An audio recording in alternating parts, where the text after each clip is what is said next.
The topic today is how to effectively use email as a sales prospecting tool.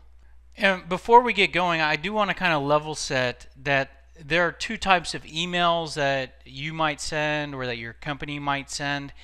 And so I want to sort of lay out those two different categories. The first category is prospecting emails. And these are one-to-one, plain text, more personal emails in terms of written out by an individual. They're designed to look and feel like a one-to-one email. They could be sent out as a mass email to a lot of people at once, but what you're seeing here is a prospecting email. And the second category are marketing emails. So these are more sent out from a company, or they have a lot of images and more formal, and definitely have more of a one-to-many look and feel.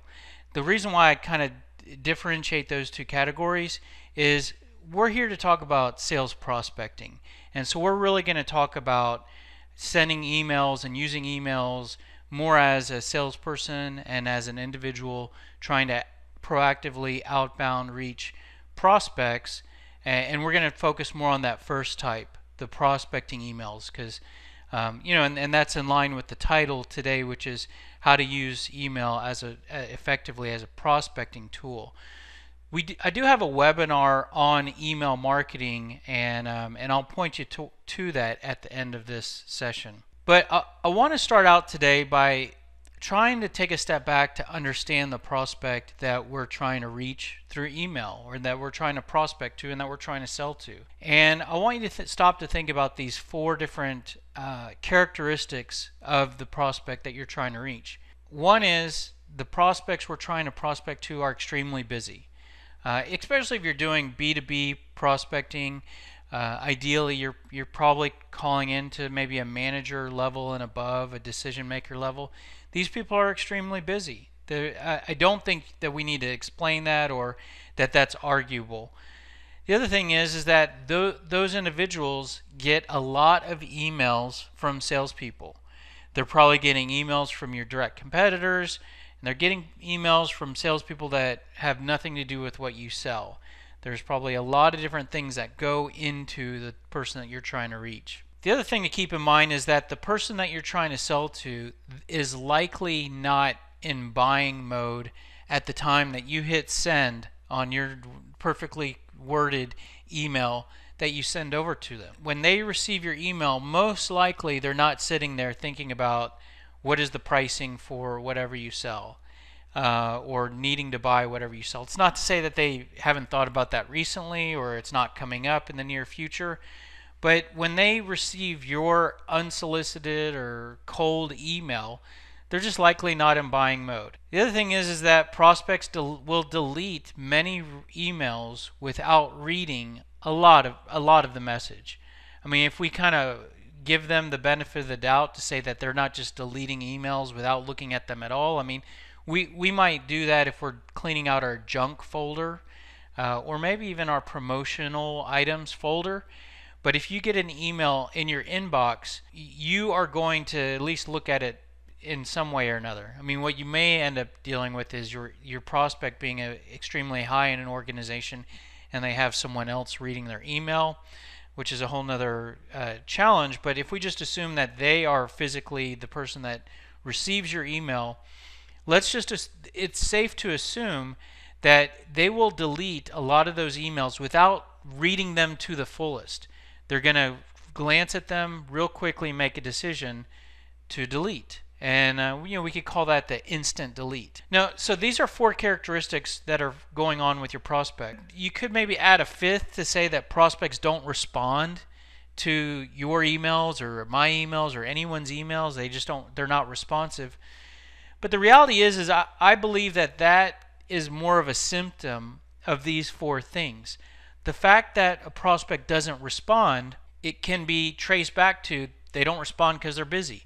They don't respond because they get a lot of emails from salespeople. They don't respond because they're not physically in buying mode for what you sell right now. And they don't respond because they instant delete a lot of emails, and they might be instant deleting yours. So your real concern is, how do I get these people to respond so I can get engaged? And that's probably the bigger concern that you have, or the thing that you want to resolve. And so the way I look at things is, it's sort of like if I was a doctor, I would prefer to treat the root cause instead of trying to treat the symptoms. And so the symptom is that they're not responding. Well, what if we modify how we email prospects so that we deal with these issues? And so that's what we're going to focus here on today, is making small changes, very practical and easy to implement changes that address these things and that lead to a result of being able to get engaged with prospects. And I'm not going to lie to say that I have a magic bullet here that I'm going to show you here, and it's just going to transform everything and prospects are going to respond and to all your emails. That's not going to happen. I mean, even if you're still going to deal with prospects not responding. And by the way, I'll talk in a minute that getting the prospect to respond is probably not our real goal, and we should modify our plan so that we're not waiting around for them to respond. But I just want to level set that we're going to make some changes that will improve your results over, you still have to work hard, you're still going to have to send emails, you're still going to have to pursue prospects. But when you modify how you're doing things, overall you're going to, I feel very comfortable saying you should see an improvement in your results. And that could even be immediate, in terms of immediate short-term improvements. So I'm going to go through a few tips here. The first one is not real revolutionary here, but use brevity. So when you're designing your emails and you're sending emails, you really want to look at, you want that email, just even from a visual impression standpoint, like not even looking at the words, but if you look at it, does it look like a big bulk of words grouped together in a big paragraph? If so, first of all, you want to strip out any words that are redundant, aren't needed, aren't going to have a big impact. You really want to look at, it's sort of like packing a backpack on a vacation. Am I really going to need this umbrella? Because I'm going to carry it around for the next 5 days. So you really want to look at every word in that way. And even design the email so that it looks like you're using a little bit more brevity. If there's a long paragraph, add a return to break it up so that when your prospect receives the email, the goal here is to minimize that instant delete. And so brevity can help with that. And so this helps to deal with all four of those things, those concerns I laid out. Using brevity helps with the prospect being busy. Using brevity helps with prospects getting a lot of emails from salespeople. It's going to help with them not being in buying mode, and it's going to help with the instant delete. The two things that it's really going to help with there is the prospect being busy and the instant delete. The next tip is to avoid sounding like a salesperson. So I'm going to show you some emails that I've received from salespeople in a minute. You'll notice from them, we're going to talk about it, that they're clearly salespeople that are trying to sell to me. And so if you're dealing with prospects that get a lot of emails from salespeople, and if we can assume that factors into them not being responsive or it's being difficult to engage, well, then maybe we can see a positive result from not sounding like a salesperson. Also, if you don't sound like a salesperson, this helps with the prospect not being in buying mode. Because if you're not in salesperson trying to sell something mode, then you have less of a conflict there with maybe conflict isn't the right word, less of a mismatch with the prospect not technically being in buying mode, and that can also help with the instant delete. Tip 3 is to focus on the immediate goal. Your ultimate goal is to get a new client, to close the deal, to sell the product. But your immediate goal is likely not that. I mean, you could say that you might have a one-call close product and you have a very short sales process, but you'll rarely reach your ultimate goal in an email. I mean, unless you have like a very great product and a buy it now button in the email, and you're able to get prospects to click the buy it now and they purchase. I mean, you still have some sort of process there after the email, and so you want to focus on what that next step is. And a lot of times it might be scheduling a meeting or establishing a conversation. So staying with your email prospecting, staying laser focused on your immediate goal. And I'll talk to you and when we talk about building your emails, how to do that. Tip 4 is to use a multi-touch mindset. And so I'm sure you've heard the word multi-touch, and that you know that you're going to have to touch these prospects with multiple times, and maybe in multiple methods and multiple emails and a mix of calls and whatnot to get a hold of them. But I really want to stress the word mindset here. So, okay, not just use a multi-touch approach, but use a multi-touch mindset. And the way I'm using the word mindset here should impact you in 3 different ways. It's going to impact your actions. So of course, yes, instead of just sending one message, you're going to send multiple emails, and I would recommend also using the phone and other formats to try to get a hold of somebody. So it's going to impact your actions, but it's also the mindset here, multi-touch mindset, is also going to impact what you say. So a lot of times I'll get a voicemail from a prospect that says, whatever the message is, at the end they say, please give me a call back, here's my number. So that mindset with that message, even if they plan to call me back, that message is in line with them not using a multi-touch approach. Now, instead of saying, here's my number, call me back, if I change that to, I'm going to try you again next week, but if you want to call me before then, here's my number.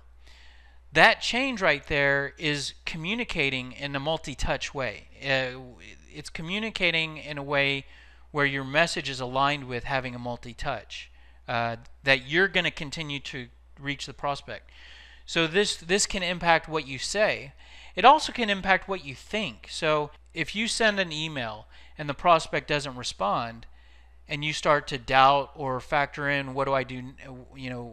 I'm not going to do anything because they didn't respond, or they didn't respond to your voicemail. So that's not having a multi-touch mindset in terms of what you're thinking. If you really transition to thinking, I'm going to have to reach out and touch and contact this person multiple times, then you don't start to doubt and question and get down and stressed out when a prospect's not being responsive. Tip 5 is to educate the prospect. So if we are going to communicate and reach out and touch the prospect multiple times, then we can use all those different opportunities to teach the prospect a little bit about why they should talk to us once we finally get a hold of them. And so, it's also about shifting your message. So there's a difference between trying to sell the product and trying to educate the prospect. Trying to sell the product, it can really be aligned with talking about the product and the features, and educating the prospect can be more in the direction of talking about their needs and why they should use your product and why they might need your product. So this can help with your prospect getting emails from a lot of salespeople, because they're all going to be talking about the product and you're not. You're going to be educating the prospect, so it can have a slight impact there. It can also have a big impact with them not being in buying mode, because they might not know that they need what you sell, but you know that they do, or they should probably need it, and so you can educate them, which helps them to shift and transition more into buying mode. And this can also help with minimize the instant delete. So those are some tips. Now let's look at some emails that I've actually received. And I get emails like these every day, and I get them through LinkedIn or through direct mail. And the ones that I'm sharing with you, it's not like they're the best of the worst, or the worst that I've ever received. They're just some that I've received recently, and they prove the point. So there's maybe worse out there that I've received, or better to go through. But like, here's a response that I received after connecting with someone on LinkedIn. Thanks for connecting. A lot of new things are going on with my company, and I'd like to share them with you in the near future. We help business owners acquire financial freedom in their business through coaching, training, and personal development. I welcome the opportunity to work with you. All right, so if we go back to, what's wrong with this message is that he's trying to sell the product, and it's all about him, and he definitely sounds like a salesperson. So if I get a lot of emails from salespeople and I get this, it's just merged in with the rest. Okay, you're one of the many salespeople that's trying to sell to me. I don't and I don't care what's going on with your company. I don't care that there are new things going on with your company. And of course, you would like to share them with me because you want to sell to me.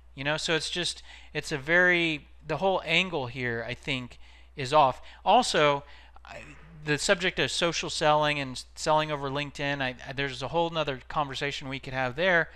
But I think it's really rude to make a connection with someone and then to send them an email right after connecting where you try to sell to them. I mean, even knowing that you might go in that direction of trying to sell to someone that you've connected with, I think there's a more polite way to go about it. I mean, if you did nothing else but just kind of let some time pass, and then you reach out to me, hey, we're connected. Don't just send it, thanks for connecting, now let me sell to you. It's rude, in my opinion. But let's look at another one. Hi, Michael. Our company specializes in accounting and financial services at affordable rates. We have experienced CPAs on staff to handle your bookkeeping, blah, blah, blah. We offer per hour as well as dedicated outsourced staff. Take advantage of this. Free trial. If you're not satisfied after 10 hours, then don't pay. So clearly, a salesperson trying to sell something. This person is focused on the ultimate goal of closing the deal, selling the product. Now, here's a good example of why that's not good. Now, my company, we use accounting services, we use financial services, we have a CPA and all that. Now, what are the odds that at the exact time I receive this email, I'm not happy with my current provider and I'm looking to make a change? Fairly low, So this person stands to have a better opportunity by just wanting to have a conversation with me about the general area of accounting or bookkeeping or working with CPAs, so that when I reach the point where I am looking to make a change, I can look back on the impression that this person made and maybe keep them in mind. Hey, I'd like to introduce myself as part of Company X, a leader in data-driven marketing solutions. If you're looking to acquire new customers or launch a new product, you can gain access to blah, blah, blah, and here's all the different things we sell. Total salesperson trying to sell something. It's all about me. This person is totally focused on the ultimate goal of getting a new client. I hope everything's going great with you, and thanks for connecting with me. I want to reach out to you to ask how you're handling payroll. So this is very similar to the other deal. Salesperson trying to sell something, focused on the goal of closing the deal and whatnot. On behalf of my team at XXX, it would be a pleasure to speak with you. So here's just another listing of the products that they sell. Salesperson trying to sell something. Here's one that I do get a kick out of. I hope you're doing well today. I'll keep this short and to the point. We recently launched product name, and after 3 years of development, it's a total game changer. Basically, product uses. This is what it does. It's a self-service platform unlike anything else you may have seen. The kicker is it's cheap and fast. So, I mean, just going on and on. Really excited about their product, but I don't care. I don't care that it took them 3 years to develop the product. I don't care that it's a game changer. This angle, as with all the others, it's just an all about me approach. And I don't care about them. I care about me and my business. So, it's understandable. We all care about ourselves. So it's understandable and this is a good transition to why do we do this? It's understandable for salespeople to be all about them and a prospect to not care and want to be all about them. Now, if you want to be sophisticated and you want to go to the next level, you can be aware that mismatch occurs, and you can be aware that your prospect doesn't care about you, they care about them and what's in it for me, and then you can tailor everything that you say and do to make everything all about them.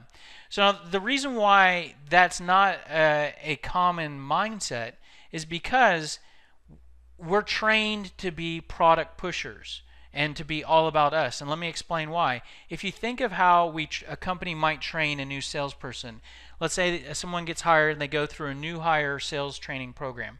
They're going to put them in a room. They're going to teach them about the company that they now work for. These are the products you sell. This is what the products do. These are the features that you can sell and the different bundles you can offer and the different pricing. These are some benefits that are offered. That's probably the best thing that's discussed, and it's probably fairly minimal. And then, so this then becomes the foundation of knowledge that's in that salesperson's head. These are the products I sell. This is how much I get paid when I sell them. And now I need to go sell them. And so with that foundation of knowledge, by the way, it's a very inward, all about me, my company, my product, foundation of knowledge. And when you have that, that's basically whenever that prospect needs to say something, they rely on this foundation of knowledge.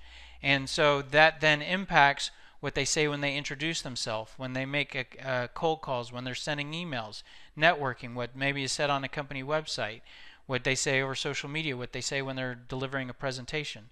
So it's very understandable. But now, if we want to try to go in a different direction, let me talk to you about a different approach that you can use and then how you can apply that to your emails. Now, this approach does apply, like I just showed you, that approach impacts everything that's said. And so what we're going to talk about here does impact everything that you say, and then we're definitely going to show you how it impacts your emails. But the approach that we recommend is, instead of talking about your product, talk about the value that your product has to offer, the benefits that your product can make for your customer. Talk about the pain points that your product will help to resolve. Ask good questions. So have qualifying questions, pre-qualifying questions that identify if the prospect needs what you sell. The best salesperson is the one that asks the best questions. And so building interest, we believe that there are better ways to build interest than to talk about your product. Instead of talking about how your product took 3 years to develop and it's a game changer, talk to me about the ROI that your product has to offer. Talk to me about how your product is different from other options. Talk to me about how you've helped someone else. So to establish credibility is maybe share an example of how you've helped someone else.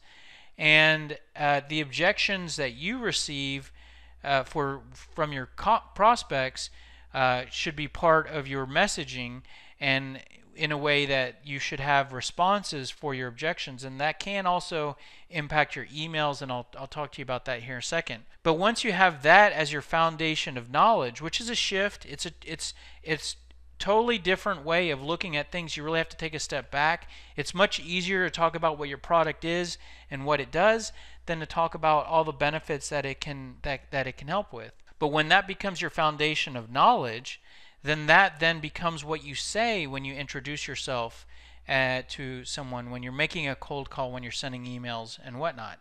I would recommend you organize your thoughts in those different categories.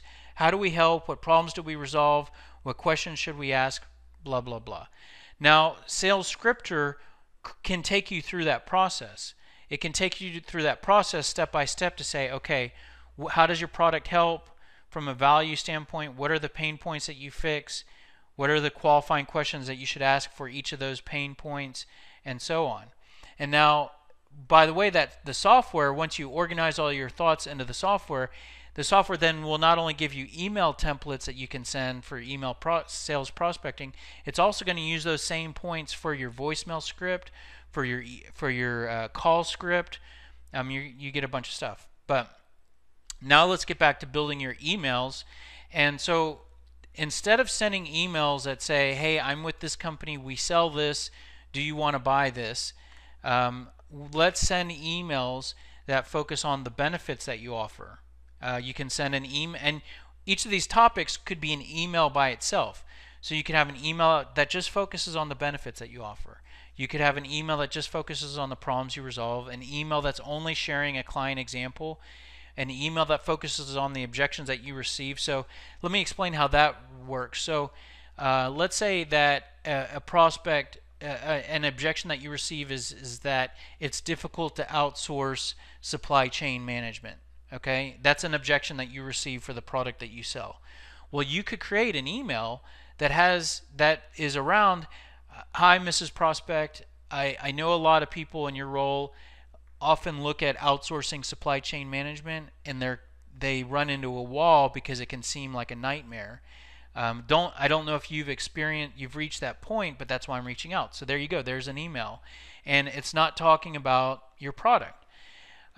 So those are some topics that you can use. A question that often comes up is, what's a good subject line? Well, this gets real easy if you go into that direction, which is if you're sending an email that talks about the benefits that you provide, just put one of the benefits that you provide as the subject line. If you're sending an email that outlines some of the pain points that you resolve, just put one of the pain points as a subject line, and so on. So really taking a piece of that particular topic and putting it in the subject line. Another thing that I would give you advice on the subject line is to go back to the tip of don't be a salesperson trying to sell something. So our goal is not to get a prospect to respond to our email. Our goal is to get the prospect to not instant delete the email. If we can achieve that, we're going to drive an improvement. And so you want your subject line not to be some magical thing that sells the deal. You want your subject line to not trigger any, oh, this is a spam, this is a salesperson. So don't use like a bunch of capital letters, a bunch of exclamation points, something that's real gimmicky, something that's real promotional. I don't personally like using emoticons in subject lines. You just want it to sound very like person-to-person type of communication. Now let's look at email template examples or email examples. And this is actually an email template that's produced by SalesScripter. And there's some stuff here at the top of the screen that is just part of the interface when you're grabbing this template out of SalesScripter. So there's some different options that you can actually change the sales pitch that's filling up this template. By the way, we talked about sort of organizing your thoughts around the benefits and the problems. Now, you could go through that process once, like, okay, these are the benefits that my products offer.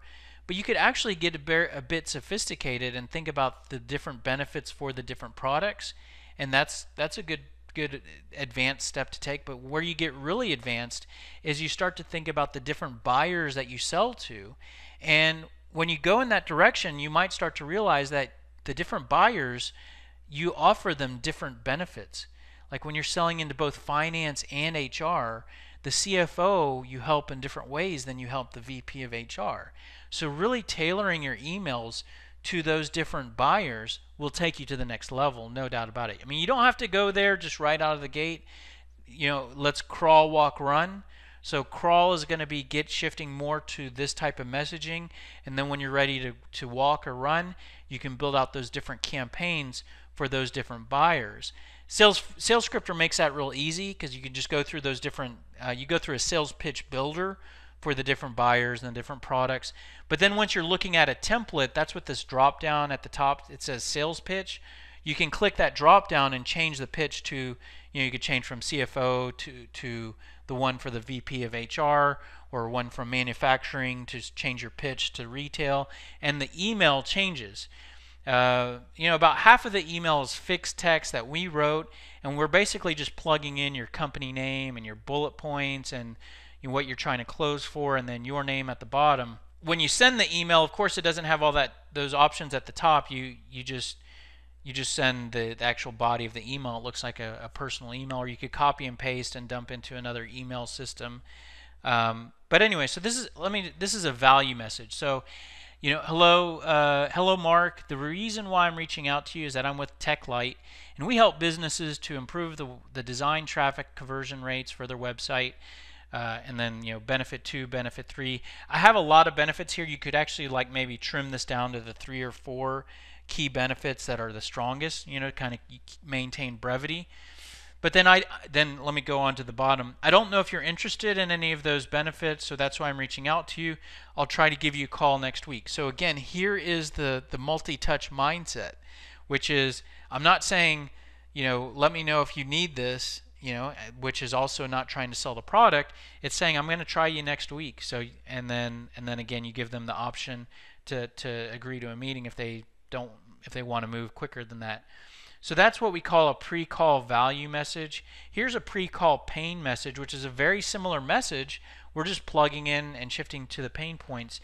So the reason why I'm reaching out to you is I'm with TechLight, and we find that is very common for small businesses to have challenges with their website's not performing, it's difficult to clearly communicate, there's room for improvement with the layout and design. I'm not sure if you're concerned about any of those, but that's why I'm reaching out. I'm going to give you a call next week.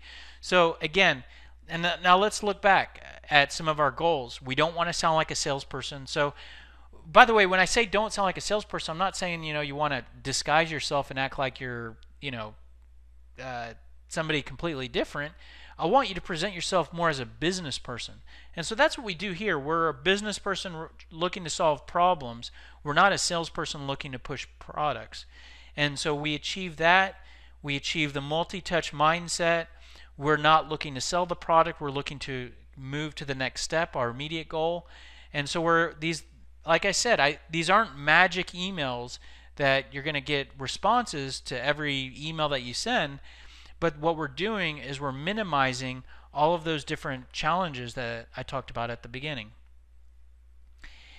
Here's a name drop focus template, and so, hey, the reason why I'm reaching out to you is that I'm with TechLight, and we worked with Steelsmith and provided them with a website update and refresh. This helped them to not only increase website traffic, but also improve the conversion rate and number of leads that they were able to get through their website. I don't know if we can help you in the same way, and that's why I'm trying to connect with you. I'll give you a call next week. So again, really short emails, and you'll notice, see, the nice thing about this approach is that I could send all of these 3 emails to the same prospect over a period of time. And what I'm also doing with one of the tips that I outlined to educate the prospect, each of these messages is a little bit different. So I'm continuing to try to connect with the prospect at multiple times. So multi-touch mindset. I'm educating the prospect with a slightly different message every time. Now think about how hard that is to do with a product-centric message.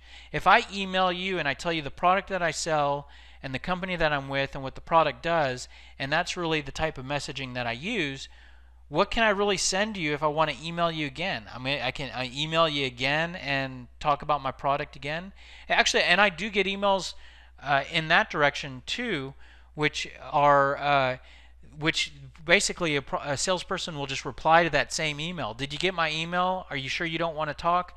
And that's where, I mean, it's just all downhill from there. It's totally annoying.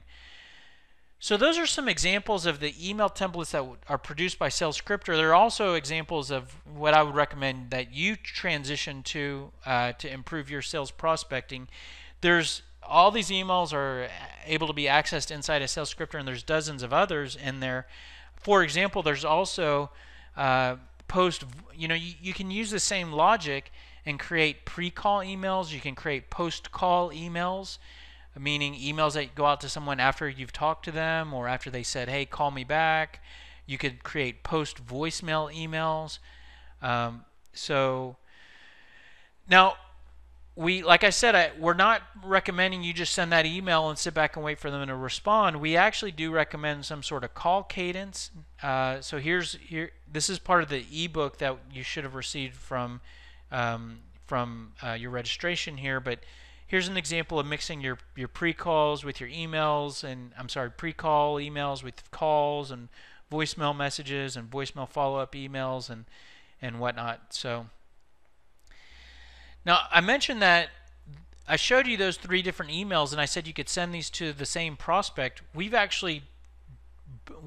created email threads in SalesScripter, which take those different messages and stitch them together into a sequence so that you don't have to worry about, because if you send me, and so here's a 6 email thread.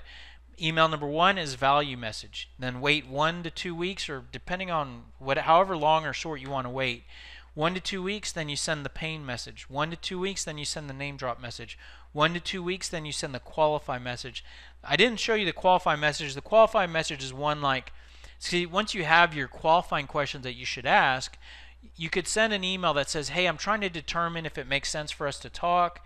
The questions that I'd like to ask you are, question 1, question 2, question 3.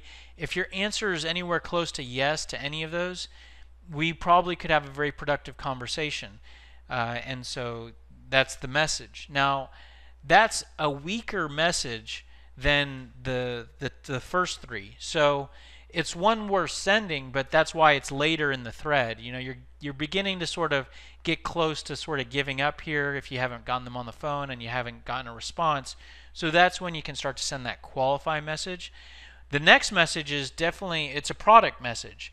And you heard me say, don't sound like a salesperson. Well, at some point, at this point in the thread, and we might be a month or a month and a half of emailing this prospect at this point, you can send them a product message, which is, and so our product message sounds something like this. It says, hey, I've been trying to reach you and haven't been successful. If we were to get together, I probably might want to see if you're a good fit for, and then you start to talk about your product. So you kind of avoided it for 4 emails, and now you're just at the point where, okay, let me just put it out there. And then the last message is sort of a last attempt message. Haven't had a response. Sometimes no response is indeed a response. And here are some benefits if you're sure that those are things you're not interested in. Whatever. So that's the last attempt message. Again, now, not only are all those individual templates in SalesScripter, but in the threads that we produce, we've created sort of the language that makes one pick up where the other left off. So, it already has the, hey, I sent you an email about this. And so it's all there ready for you just to basically use without thinking at all. And the next tip that I have is for you to automate your emails. And whether you use so you can actually send your emails through SalesScripter. So you basically just, if the email is ready, you can click send, make any modifications, or if you like it exactly the way it is, you just, with a couple clicks, you're sending that email to your contact, and SalesScripter is where all your email templates are. So there's a big benefit there to send the emails through SalesScripter. But you could, if you're using any other kind of CRM or marketing automation solution, there's lots of different ways to send email besides just an email client. Meaning, what I would say is light automation would be loading up the templates into a system where you can click them from a drop down and send them very quickly. I do have a client that uses another system, and they've moved all of the SalesScripter templates and reloaded them up into that other system, and that's definitely doable. The concern is we create so many different email templates that it can be a lot of work to get all the different campaigns and templates loaded up, and then anytime you might make a change to a campaign, then you'd have to go back and load up all those templates into your other system. So it's real nice if you just, we don't want SalesScripter to replace what you're using for a CRM or automation, but it can be designed to augment, so you can deliver your emails, your prospecting emails specifically, through SalesScripter. Now, the other thing that's really nice, so that's light automation, is having the templates able to be sent from a couple clicks through whatever system you use. Now, the full automation would be to create those threads and have those emails 2 through 6 or however many be totally automated. So you can do that through SalesScripter, whereas where you see the email thread, you can just click send, and you're only having to click send once. You click send once and then you forget it. So over the next period of a month or 2, your prospects continuing to get those additional emails, and you're focused on other stuff. And so that's really nice. There's different systems you could use for that, but you can do that in SalesScripter. The other recommendation that I would make for your email prospecting is to track your emails from like an open and click standpoint. You can, with a lot of systems, and you can do this with SalesScripter, you typically track when someone opens your email and when they click any links. So that's really good data. It can tell you who's engaging with your emails, and when you're able to get that data, you're able to do lead scoring. And lead scoring, basically, you can associate points. So like in Sales Scripter, you get a certain number of points for an open, but you get a lot more points for a click. Someone clicking on a link is a lot more engaged.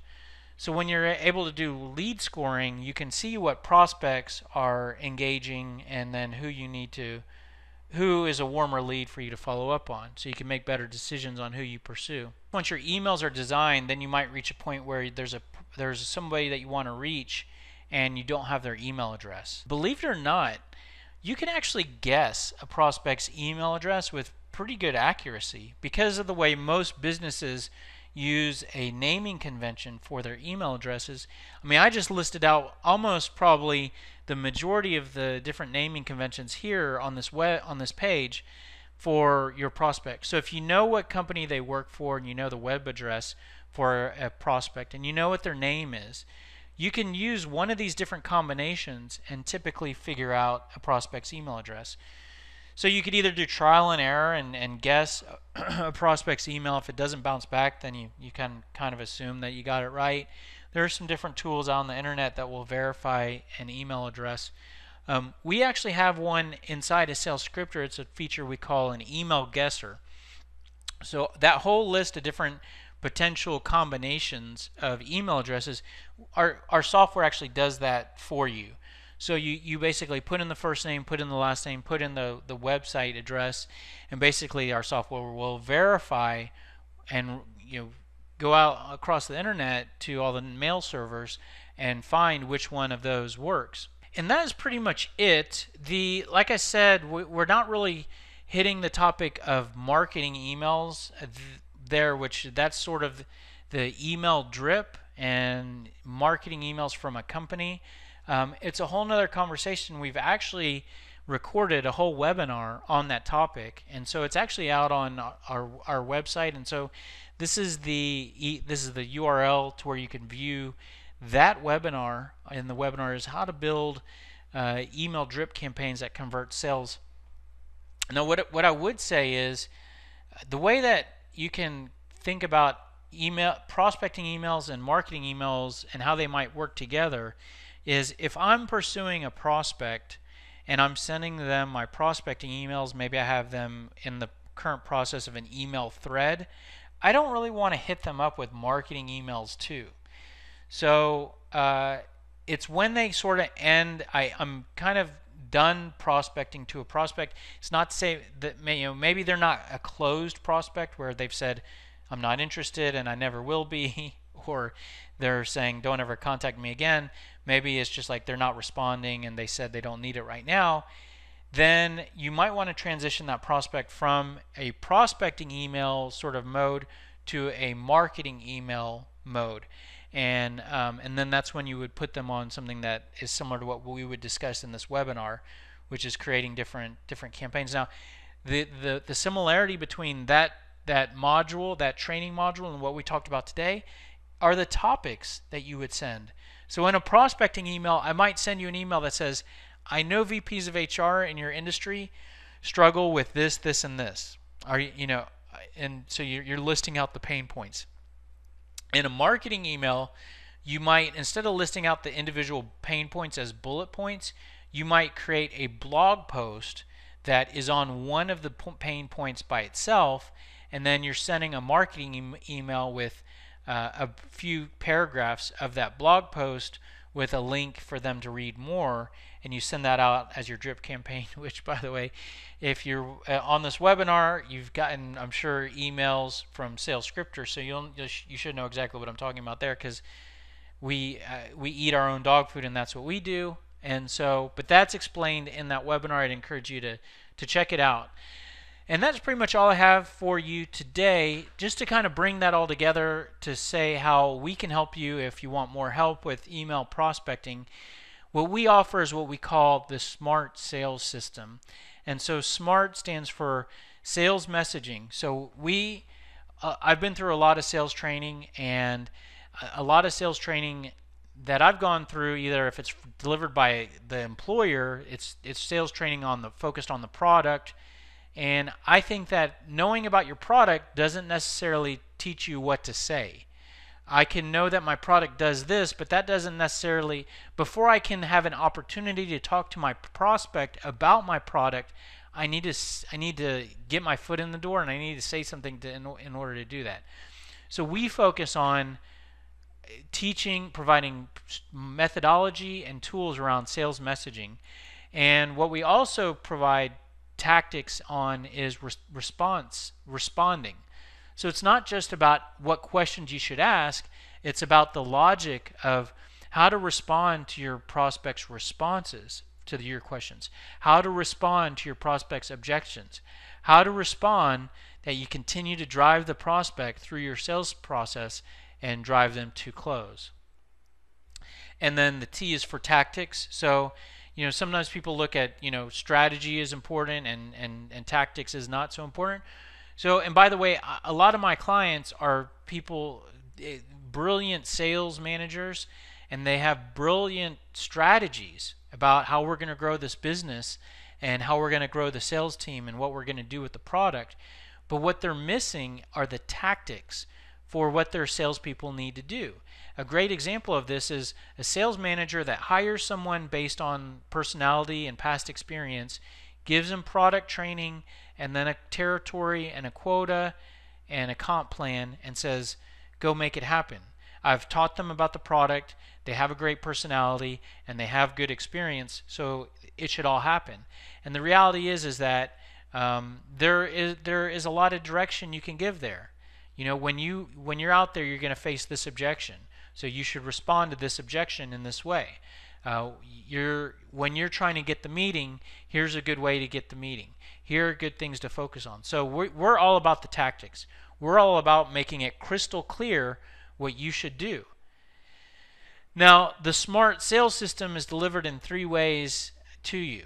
And so the first way is we provide this as a sales methodology. So the majority of what I've shown you here today is a methodology. Don't send this and don't do this and try to send emails that look like this. Now, by the way, you can access our methodology for free on YouTube. There's a playlist called the Smart Sales System Training Program where you can access our full methodology at no cost.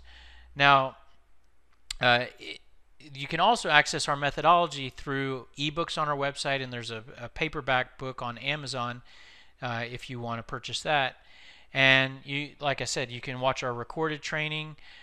You can purchase live training from us, and we can deliver that virtually or in person. And the really cool thing is we actually can tailor our live training to your particular sales team and provide custom sales training. And what that looks like is if we deliver our training program, when we're talking about value and pain, instead of talking about generic examples, we can talk about the value that your products offer, the pain points that you help to fix. When we're talking about objections, we could talk about the objections that your company faces specifically, which makes the sales training a lot more powerful when it's delivered in that way. Now, I said our sales methodology is for free. I mean, the sales training it can be purchased, but a lot of it's given away for free because our business model is we feel like we want to help you as much as we can, and we don't want you to spend money that if you don't think it helps you.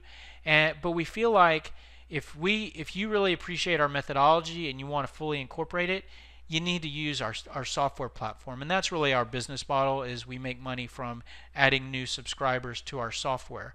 And so there's 2 versions. One version is Sales Scripter, which is like the full product, and it has a sales pitch builder, which is what you would go through to organize your thoughts around the benefits and the problems and the questions. And then it's once you go through that process that builds the library of scripts and email templates and voicemail scripts.